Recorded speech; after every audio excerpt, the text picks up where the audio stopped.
Hello students, कैसे हैं? आज हम लोग जिस टेंस की चर्चा करने वाले हैं वो टेंस है पास्ट कॉन्टिन्यूअस। और पास्ट कॉन्टिन्यूअस से रिलेटेड कुछ बातें जो है आपके स्क्रीन पर हैं, जो आप देख सकते हैं कि इसमें हेल्प यू क्या लगता है, इसकी पहचान क्या है और वर्ब का फॉर्म क्या लगता है।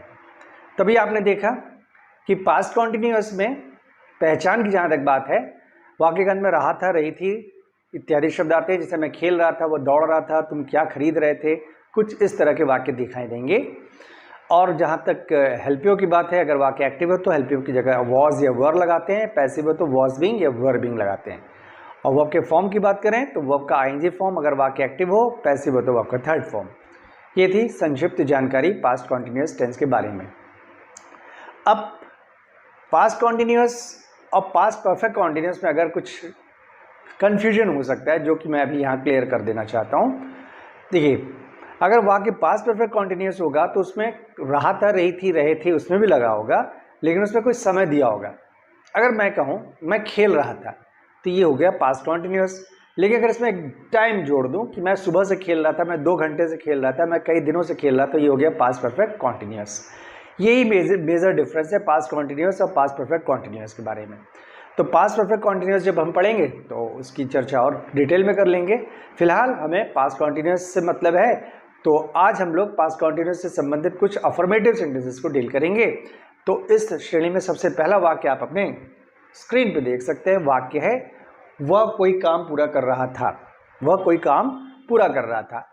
तो अब आप समझ ही गए होंगे कि हमें करना क्या है।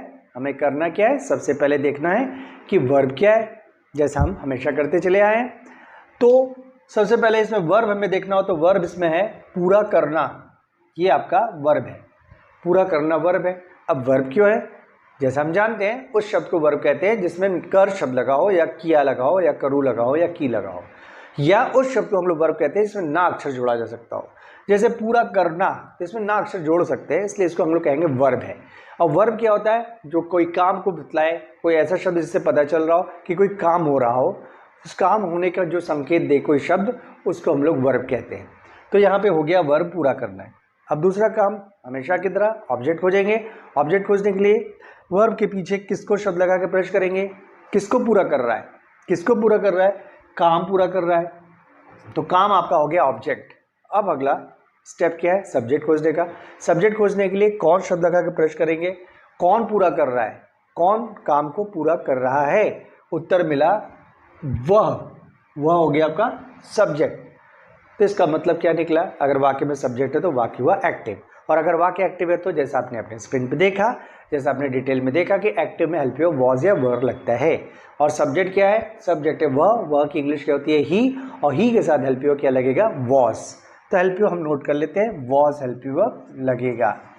हेल्प यू मिल जाने के बाद हमें ट्रांसलेशन करना है। ये एक सकारात्मक वाक्य जैसे आप देख सकते हैं, वह कोई काम पूरा कर रहा था। इसमें कोई वाक्य कोई ऐसा शब्द नहीं है जिसको देख के आप कह सकते हैं ये प्रश्नवाचक वाक्य है। प्रश्नवाचक वाक्य किसको कहते हैं, जिसमें कोई प्रश्नवाचक शब्द दिया हो, जैसे कब, कहाँ, कैसे, कितना, कितनी, कितना, किसका, किसकी, किसके, किस प्रकार का इत्यादि शब्द दिए हो, तो उसको हम लोग कहते हैं प्रश्नवाचक वाक्य है। लेकिन इसमें ऐसा कोई भी शब्द नहीं दिया, इसलिए इसको हम लोग सकारात्मक वाक्य कहेंगे। तो सबसे पहले इसमें क्या करते हैं, सब्जेक्ट इंग्लिश बनाते हैं। अगर वाक्य एक्टिव हो तो ये वाक्य एक्टिव है, तो इसमें सबसे पहले सब्जेक्ट इंग्लिश बनाएंगे। सब्जेक्ट है ही, वह। नंबर 2 लिखा है हेल्प यू वर्ब का पहला भाग। आपने देखा हेल्प यू अब लिखा है वॉज, तो यहाँ लिख लेंगे वॉज। नंबर 3 नॉट, नॉट इस वाक्य में है नहीं तो नॉट छोड़ देंगे। नंबर 4 लिखा है हेल्प यू का बचा भाग।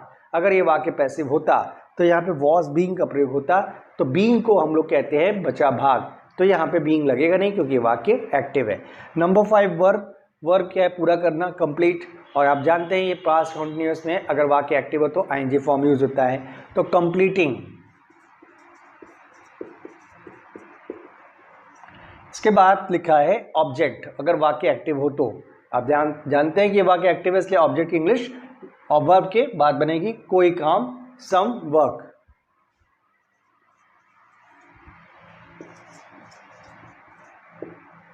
अब आप कंफ्यूज हो इस बात को लेकर कि कोई की इंग्लिश यहाँ पे सम क्यों लिखी है, क्योंकि आप में से बहुत लोग ये सोच सकते हैं कि इसकी इंग्लिश होगी, कोई की होगी इंग्लिश एनी। आप अपनी जगह सही हैं, कोई की इंग्लिश एनी भी होती है, कोई की इंग्लिश सम भी होती है। कब एनी लगता है, कब सम लगता है, एक छोटी सी बात। अगर वाक्य सकारात्मक है तो आप सम लगाइए, नकारात्मक या प्रश्नवाचक है तो एनी लगाइएगा, कोई की इंग्लिश। क्लियर? अगला वाक्य है बच्चे पढ़ाई पर ध्यान नहीं दे रहे थे। बच्चे पढ़ाई पर ध्यान नहीं दे रहे थे, ये भी एक पास्ट कॉन्टिन्यूअस टेंस है। ये वाक्य पास्ट कॉन्टिन्यूअस टेंस है क्योंकि वाक्य के अंदर रहे थे लगा हुआ है वर्ब के साथ। तो वर्ब क्या हुआ? देना। देना आपका है वर्ब। क्यों? क्योंकि इसमें ना अक्षर जुड़ सकता है, देना, इसलिए एक वर्ब हुआ। वर्ब खोजने के बाद ऑब्जेक्ट खोजेंगे। ऑब्जेक्ट खोजने के लिए किसको लगा के प्रश्न करेंगे? किसको दे रहे थे? किसको दे रहे थे? सुनने में थोड़ा अटपटा लगा तो अगला प्रश्न करेंगे किसकी। किसकी दे रहे थे? ये भी अटपटा लगा, इसको भी कैंसिल करते हैं। किससे लगा के प्रश्न करते हैं? किससे दे रहे थे? ये तो बहुत ही अटपटा लगा, इसको एकदम कैंसिल कीजिए। किसे दे रहे थे? ये भी कुछ खास नहीं लग रहा सुनने में, तो क्या शब्द लगा के प्रश्न करेंगे? क्या दे रहे थे? क्या दे रहे थे? क्या दे रहे थे? ध्यान दे रहे थे। क्या दे रहे थे? ध्यान दे रहे थे। तो ध्यान आपका हो गया ऑब्जेक्ट। ध्यान हो गया आपका ऑब्जेक्ट। अब सब्जेक्ट खोजेंगे। सब्जेक्ट खोजने के लिए कौन शब्द लगा के प्रश्न करेंगे? कौन ध्यान दे रहा था? कौन ध्यान दे रहा था? बच्चे ध्यान दे रहे थे, तो बच्चे हो गए आपके सब्जेक्ट। अगर सब्जेक्ट हुआ बच्चे तो इसका मतलब वाक्य हुआ एक्टिव, और एक्टिव हुआ तो एलपीओ के स्थान पे वॉज या वर लगाएंगे। और सब्जेक्ट है बच्चे। बच्चे एक बच्चे की बात हो नहीं रही है, ढेर सारे बच्चों की बात हो रही है। तो बच्चे पढ़ाई पर ध्यान नहीं दे रहे थे, ये प्लूरल है तो वर लगेगा, एलपीओ के स्थान पर वर लगेगा। अब ट्रांसलेशन शुरू करेंगे। ये भी एक सकारात्मक वाक्य है। तो सबसे पहले सब्जेक्ट इंग्लिश बनाएंगे क्योंकि ये वाक्य एक्टिव है। सब्जेक्ट क्या है? बच्चे, चिल्ड्रन।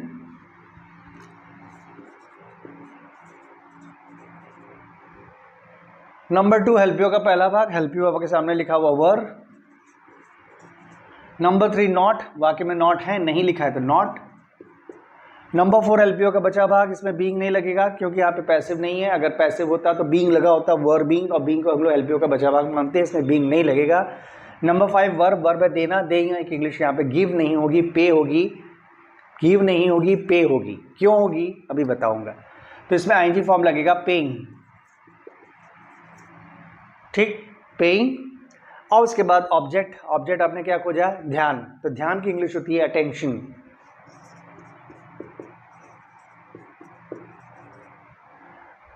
अब लास्ट में ऑब्जेक्ट तो बन गया, अब क्या बचा रह गया? पढ़ाई पर। अब आप कहेंगे पर की इंग्लिश तो होती है ऑन, या कुछ आप में से लोग कह सकते हैं एट। ऑन या एट ना, दोनों नहीं। क्या होगा यहाँ पे? टू। पढ़ाई की इंग्लिश होगी स्टडीज। हालांकि कहते हैं स्टडी, लेकिन आमतौर पे इसको प्लूरल में रखा जाता है जब इसको नाउन के रूप में यूज किया जा रहा हो तो। Studies, children were not paying attention to studies. अब मैं आपको बता दूं यहाँ पे मैंने देने की इंग्लिश पे क्यों कही। क्यों कही? क्योंकि ये जो पे अटेंशन टू जो शब्द दिख रहा है ये अपने आप में एक ऐसा वर्ड है जो कि प्रीपोजिशन लिया हुआ वर्ड है। यानी कुछ ऐसे वर्ब होते हैं जिसके साथ जो वर्ड दिखाई दे वो उसके साथ ही हमेशा प्रयोग होता है। यानी पे अटेंशन टू, आप इसको एक तरह से मान सकते हैं ये एक इडियोमैटिक फ्रेज है। यानी इसका जब भी आप प्रयोग करेंगे पे अटेंशन टू का एक साथ प्रयोग करेंगे, जहां पे टू का मतलब हो जाएगा पर, टू का मतलब हो जाएगा पर, पे का मतलब हो जाएगा देना, अटेंशन का मतलब हो जाएगा ध्यान। क्लियर है? नहीं क्लियर है तो आगे ऐसे कुछ और सेंटेंसेस आएंगे, ऐसे कुछ और वर्ब्स आएंगे, जब आप उसको डील करना सीखेंगे तो आपको समझ में आ जाएगा। अगर आप चाहते तो पे अटेंशन टू की जगह एक और वर्ब होता है जिसको कहते हैं फोकस ऑन।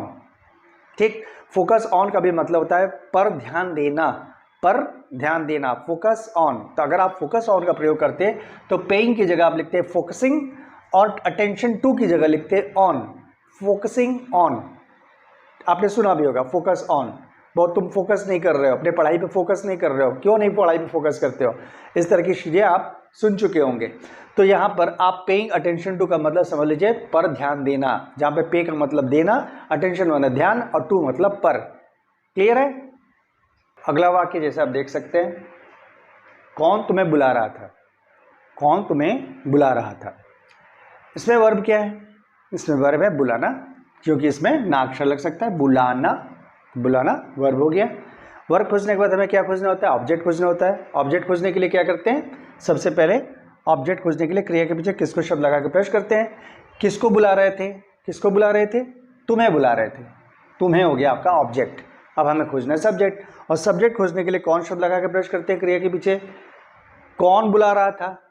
अब आप देख सकते हैं ये कौन शब्द तो यहाँ भी लिखा हुआ है। जब आप प्रश्न कर रहे हैं कौन बुला रहा था, तो वही शब्द कौन वाक्य में अगर लिखा हुआ दिखाई दे जाए, प्रश्न करते समय जब आपने प्रश्न किया क्रिया के पीछे कौन शब्द लगा के कौन बुला रहा था, तो आपने देखा कि अरे कौन तो यहाँ लिखा हुआ है, तो यहाँ भी कौन लगा के पूछना है और यहाँ भी कौन लिखा हुआ है, तो उस केस में आप कौन शब्द को ही सब्जेक्ट मान लेते हैं, कौन शब्द ही सब्जेक्ट हो जाता है। तो इसका अर्थ ये हुआ कि ये वाक्य है एक्टिव। अगर ये वाक्य एक्टिव है तो एलपीओ के स्थान पे वॉज या वर लगेगा। अब यहाँ दोनों में से क्या लगेगा, इस सब्जेक्ट को देखकर निर्धारित करेंगे। सब्जेक्ट है कौन, कौन की इंग्लिश होती है हु, और हु को हम लोग अगर सब्जेक्ट के रूप में ट्रीट कर रहे हैं तो एक वचन उसको मानेंगे, और एक वचन मान रहे हैं तो एलपीओ के स्थान पे वॉज लगेगा। एलपीओ मिल गया। अब ट्रांसलेशन करेंगे। अब आप सोचेंगे ये तो वाक्य प्रश्नवाचक लग रहा है, कौन तुम्हें बुला रहा था, ये तो प्रश्नवाचक वाक्य है। कोई फर्क नहीं पड़ता है, आपको स्ट्रक्चर से मतलब है ना। अगर आप इसको साधारण वाक्य के स्ट्रक्चर से यूज करिए तब भी ट्रांसलेशन बड़े प्यार से बनने वाला है। देखिए किस तरह से, क्या लिखा है, सबसे पहले सब्जेक्ट इंग्लिश बनाओ, सबसे पहले सब्जेक्ट की इंग्लिश बनाओ, और आपके वाक्य में सब्जेक्ट क्या है, कौन, तो इसका प्लेस सब्जेक्ट की जगह ही होगा, चाहे वो इंट्रोगेटिव वाले स्ट्रक्चर का प्रयोग करते हुए करें ट्रांसलेशन, चाहे इसको देख के करें। तो आप सबसे पहले सब्जेक्ट की इंग्लिश बनाइए। सब्जेक्ट है कौन, कौन की इंग्लिश हो जाएगी हु। क्लियर। नंबर 2 हेल्पियो का पहला भाग, हेल्पियो आपने नोट किया वॉज। नंबर 3 नॉट, नॉट तो है नहीं इस वाक्य में, छोड़ देंगे नॉट। नंबर 4 हेल्पियो का बचा भाग, तो इसमें बचा भाग तो है नहीं क्योंकि ये पैसिव है नहीं, बीइंग लगेगा नहीं। नंबर 5 वर्ब, वर्ब है बुलाना, कॉल, और एक्टिव है तो आईएनजी फॉर्म कॉलिंग। और नंबर 6 ऑब्जेक्ट, अगर वाक्य एक्टिव हो, एक्टिव है और ऑब्जेक्ट क्या है, तुम्हें, तुम्हें की इंग्लिश हो जाएगी you. Who was calling you. Clear. देखा कितने आराम से बन गया, कोई फर्क नहीं पड़ता है। अगर आप प्रश्नवाचक वाक्य का स्ट्रक्चर यूज करते तो भी यही ट्रांसलेशन बनता।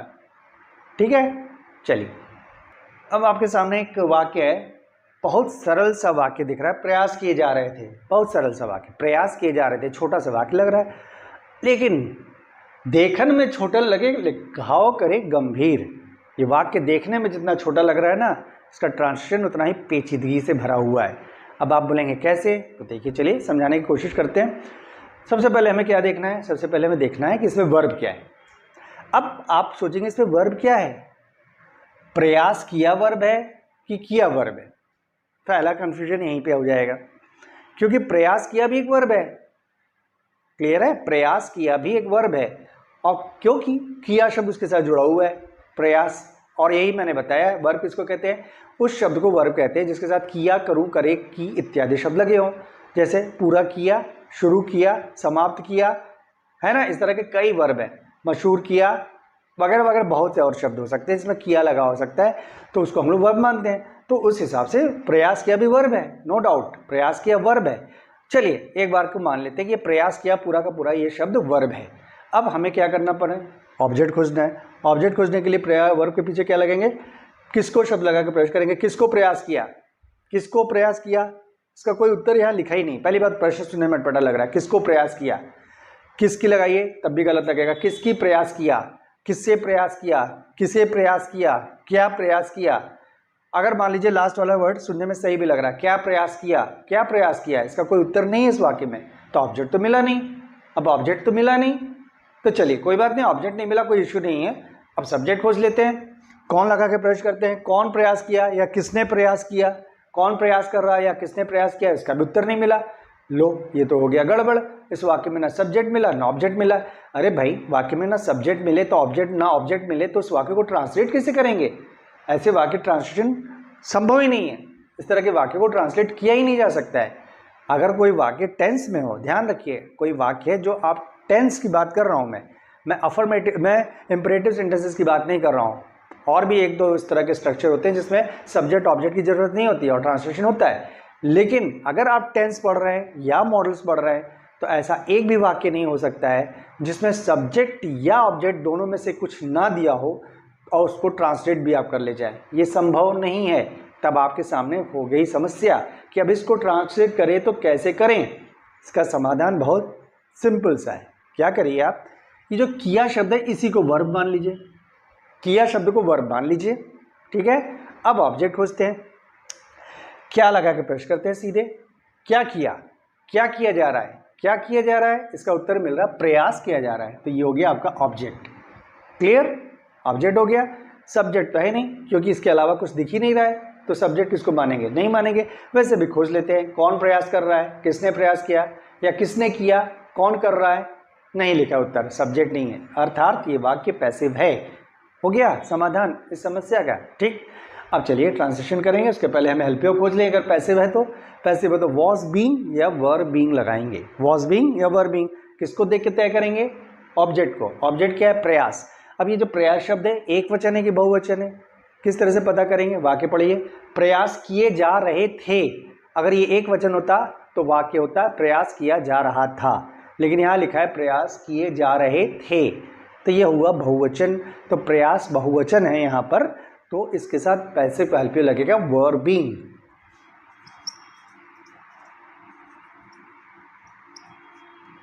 ओके, चलिए अब हेल्पियो तो मिल गया, अब ट्रांसलेशन शुरू करेंगे। पहले स्ट्रक्चर को देखेंगे। सबसे पहले सब्जेक्ट की इंग्लिश अगर एक्टिव हो या ऑब्जेक्ट की इंग्लिश अगर पैसिव हो, ये तो एक्टिव है नहीं, ये तो पैसिव है, तो यहाँ पे ऑब्जेक्ट की इंग्लिश पहले बनाएंगे। ऑब्जेक्ट क्या है, प्रयास। प्रयास की इंग्लिश होती है अटेम्प्ट। अटेम्प्ट, अगर उसको प्लूरल में रखेंगे तो कहेंगे अटेम्प्ट्स, ATTEMPTS।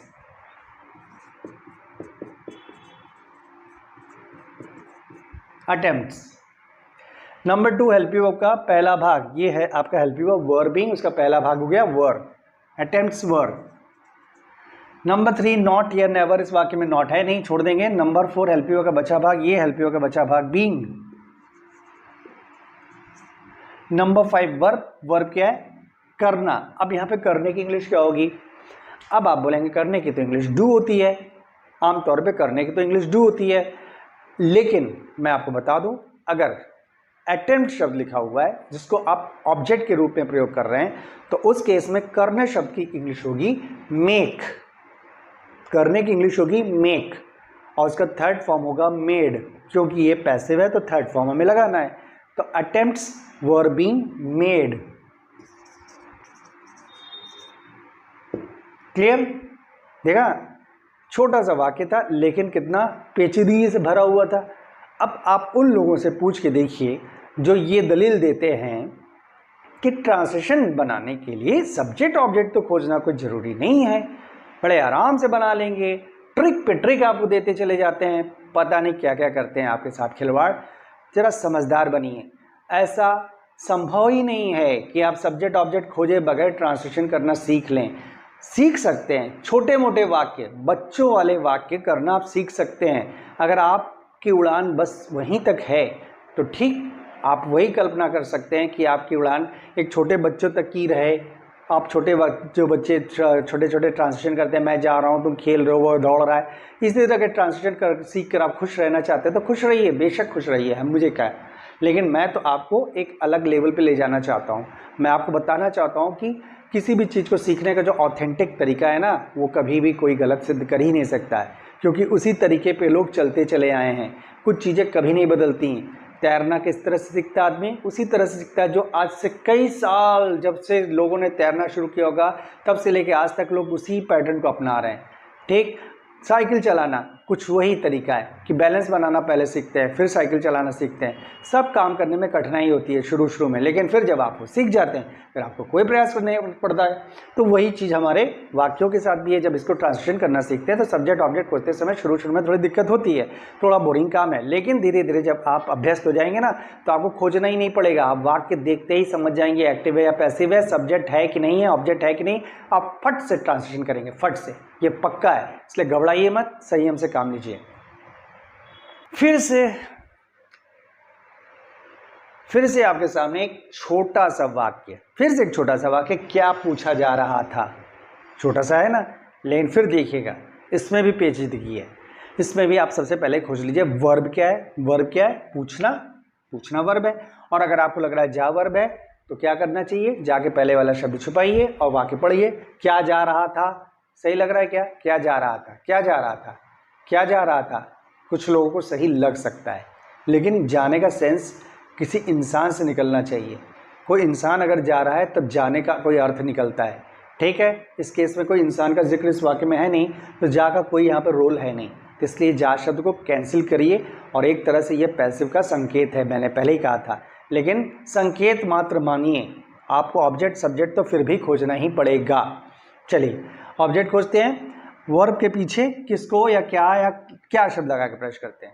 यहाँ पे किसको पूछा जा रहा था, सही नहीं लगा। किसकी पूछा जा रहा था, सही नहीं लगा।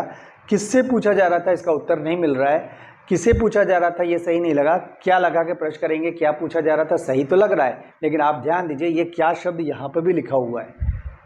जब आप वर्ब के पीछे किसको, किसकी, किससे, कैसे, क्या, कौन, किसने, ये शब्द लगा के प्रश्न करते हैं सब्जेक्ट या ऑब्जेक्ट खोजने के लिए, और तब आपका ध्यान अचानक वाक्य पे पड़ता है कि आप देखते हैं कि अरे वही शब्द तो वाक्य में भी लिखा हुआ है, तो आप समझ जाइए वही शब्द जो यहाँ दिया है, वही शब्द अगर यहाँ भी दिया है तो वही ऑब्जेक्ट होगा, और अगर कौन या किसने लिखा है तो वही सब्जेक्ट होगा। और अगर इसमें से कोई शब्द दिख रहा है और आप प्रश्न करते समय दिख रहा है, ये ध्यान दीजिएगा, यानी जब आप प्रश्न कर रहे हो वर्ब के पीछे किसको, किसकी, किससे, किसे या क्या शब्द लगा के आप प्रश्न कर रहे हो और वो शब्द ऑलरेडी यहाँ पे दिखा, यानी वर्ब के पीछे अगर वो शब्द दिख रहा है तो उसी को हमें ऑब्जेक्ट मान लेना है। ये ऑब्जेक्ट हो गया। इस वाक्य में क्या ऑब्जेक्ट हो गया, सब्जेक्ट है नहीं। पूछ के देखिए कौन है, किसने पूछा, कौन पूछ रहा है, इस प्रश्न का उत्तर इस वाक्य में नहीं दिया है, तो ये वाक्य भी हुआ पैसिव। अब फिर से मैं कहूँगा जो ये कहते फिरते हैं कि भाई सब्जेक्ट ऑब्जेक्ट खोजने की ज़रूरत नहीं है, कमाल की बात है, किस तरह की फिजूल की बातें होती हैं। और कुछ बच्चे, बेचारे बच्चे तो बच्चे हैं, उनको क्या मालूम, वो जो कच्चे हैं अभी शुरुआत कर रहे हैं, उनको जो सिखाओ वही सीखेंगे, उनको वही सही मान के वो आगे बढ़ेंगे। लेकिन आप इस तरह की गलती मत करिए। तो यहाँ पे सब्जेक्ट नहीं है तो पैसिव है, पैसिव तो एलपीओ की जगह वॉज बीइंग या वर बीइंग लगेगा। किसको देके तय करेंगे, ऑब्जेक्ट को देके, क्योंकि सब्जेक्ट तो होगा नहीं एक्टिव वाले वाक्य, पैसिव वाले वाक्यों में। तो यहाँ पे क्या को अगर आप ऑब्जेक्ट मानेंगे तो एक प्रश्न और उठेगा कि यहाँ पे क्या की इंग्लिश क्यों बनाए सॉरी, क्योंकि क्या की तो इंग्लिश जब वाक्य के शुरू में होता बनाते ही नहीं है, यही ना बताया गया है।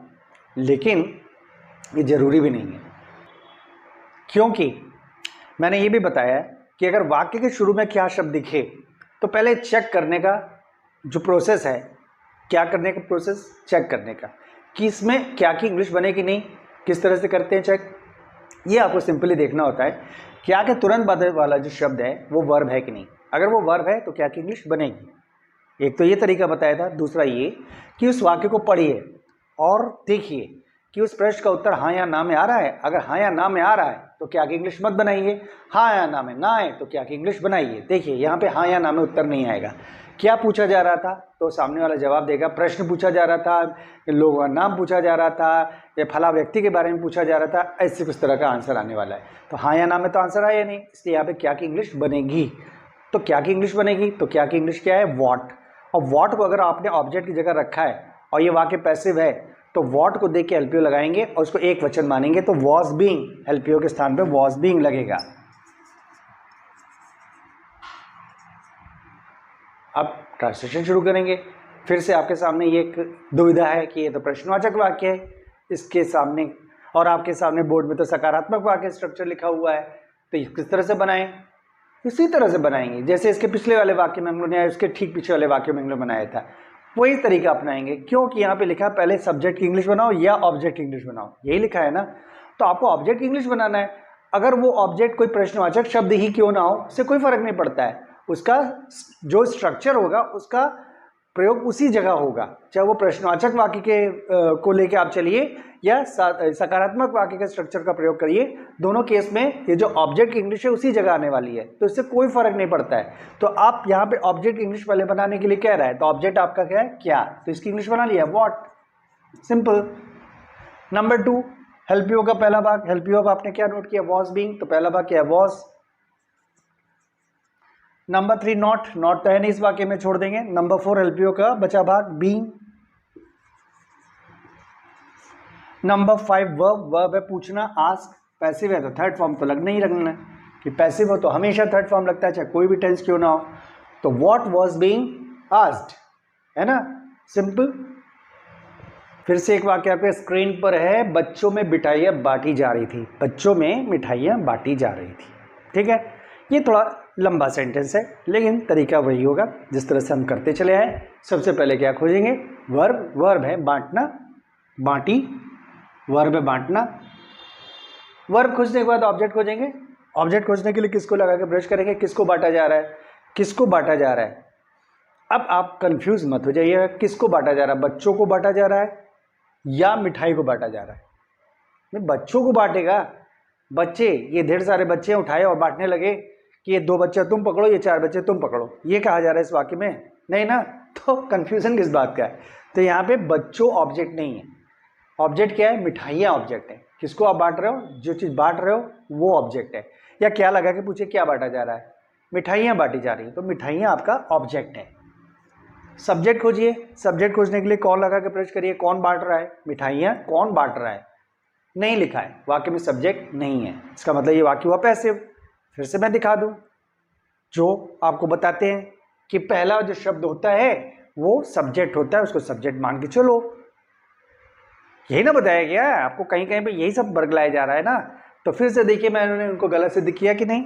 ये पहला शब्द है सब्जेक्ट, नहीं ये सब्जेक्ट है, नहीं ये ऑब्जेक्ट है, ना ये सब्जेक्ट है, नहीं ये ऑब्जेक्ट है। अब आप उस ट्रिक से चलते तो क्या आप ये बात जान पाते कि यहाँ पे सब्जेक्ट और ऑब्जेक्ट है क्या? बिना खोजे आप क्या निर्धारित कर पाते इस वाक्य में सब्जेक्ट या ऑब्जेक्ट क्या है? बचिए बचिए, ये सब फ्रॉड है। आपको बरगला के जल्दी से अपनी पॉपुलैरिटी को गेन करने के लिए लोग इस तरह के हथकंडे अपनाते हैं। ठीक, आप भी शुरू जब करते हैं तो आपको ये सब चीज़ें अच्छी लगती हैं, लेकिन बाद में आप महसूस करते हैं कि आप ठगे गए। लेकिन मैं आपको ठगने के लिए नहीं हूँ, मैं तो सीधे सब सिंपल तरीके से पढ़ाऊँगा, ईमानदारी से पढ़ाऊँगा। जिन किसी को मेरा मेथड अच्छा लग रहा हो, लगेगा, और वो मेरे लॉयल सब्सक्राइबर बनेंगे और मेरा जो भी प्रोग्राम आएगा, जो भी वीडियो में मैं बना के दिखाता रहूँगा, आप देखते रहेंगे। मुझे बस इतना ही चाहिए, इससे ज़्यादा कुछ नहीं। तो चलिए, अब हमें ऑब्जेक्ट मिल गया तो डिसाइड कर ले पैसिव का एलपीओ क्या लगेगा, वॉज बीइंग या वर बीइंग लगेगा। मिठाइयाँ बहुवचन तो वर बीइंग लगेगा। ट्रांसलेशन शुरू करते हैं। सबसे पहले ऑब्जेक्ट की इंग्लिश बनाएंगे क्योंकि ये पैसिव है, सब्जेक्ट तो है नहीं। ऑब्जेक्ट क्या है? मिठाइयाँ, स्वीट्स। नंबर 2 एलपीओ का पहला भाग वर। नंबर 3 नॉट है नहीं। नंबर 4 एलपीओ का बचा भाग बीइंग। नंबर 5 वर्ब में बांटना, distribute. Third form distributed. 6th object की इंग्लिश पहले ही बन चुकी है, मिठाइयाँ। तो स्वीट्स वर बीइंग डिस्ट्रीब्यूटेड। अब बचा क्या रह गया? बच्चों में। अब मे की इंग्लिश क्या होगी? इन? बिल्कुल नहीं, मे की इंग्लिश इन नहीं होगी, बच्चों में। अगर आपने कहा इन चिल्ड्रेन तो बच्चों के अंदर हो जाएगा, बच्चों के अंदर। यहाँ पे बच्चों में यानी ढेर सारे बच्चे बैठे हुए हैं, उनके बीच में आप बांट रहे हैं कुछ, तो यहाँ पे बच्चों के बीच भी हम बोल सकते थे, बच्चों में या बच्चों के बीच में। तो उस केस में के बीच में की इंग्लिश होती एमंग, बिटवीन नहीं। अगर 2 लोगों के बीच की बात होती तो आप बिटवीन लगाते, अगर 2 से ज़्यादा के बीच की बात होती है तो एमंग लगाते हैं। तो यहाँ पे कहेंगे among, among children. Sweets were being distributed among children. Clear? तो आपने आज कुछ ऐसे वाक्यों को देखा जिसको हम लोग सकारात्मक वाक्य कहते हैं। उसमें से 1-2 प्रश्नवाचक वाक्य भी थे, लेकिन चूंकि मुझे आपको दिखलाना था कि सकारात्मक वाक्य का जो स्ट्रक्चर उसको फॉलो करते हुए भी उन वाक्यों को बनाया जा सकता है, इसलिए मैंने उसको इन्हीं वाक्यों के साथ रख दिया। बाकी तो सकारात्मक वाक्य थे, उसमें कुछ एक्टिव थे, कुछ पैसिव थे। मुझे आशा है, पूरा यकीन है कि आपको इस वीडियो से बहुत फ़ायदा हुआ होगा। अगर फ़ायदा आया तो मैं हमेशा की तरह आपसे यही कहूँगा कि सब्सक्राइब कीजिए, लोगों के साथ शेयर करिए और बाकी लोगों को बताते रहिए ताकि मैं और मोटिवेटेड होता रहूँ। अगले वीडियो में फिर से मिलेंगे, और उससे पहले मैं आपको कुछ होमवर्क देके जा रहा हूँ जिसका आंसर मैं इस अगले वीडियो में, इसका जो दूसरा पार्ट होगा जिसमें हम लोग इंट्रोगेटिव सेंटेंसेस डील करेंगे, उसमें दूंगा। और इसके साथ ही साथ जो मैंने आपको बताया था कि पास्ट कॉन्टिन्यूअस में आंसर दूंगा, जिस होमवर्क को मैंने दिया था प्रेजेंट परफेक्ट के इंट्रोगेटिव सेंटेंसेस का, हमने कहा था कि उसका आंसर मैं पास्ट कॉन्टिन्यूअस के वीडियो में दूंगा, तो उसका भी आप देख सकते हैं, आंसर दिया होगा लास्ट में वीडियो के। ठीक, चलिए तो आज बस इतना ही। थैंक यू, जय हिंद।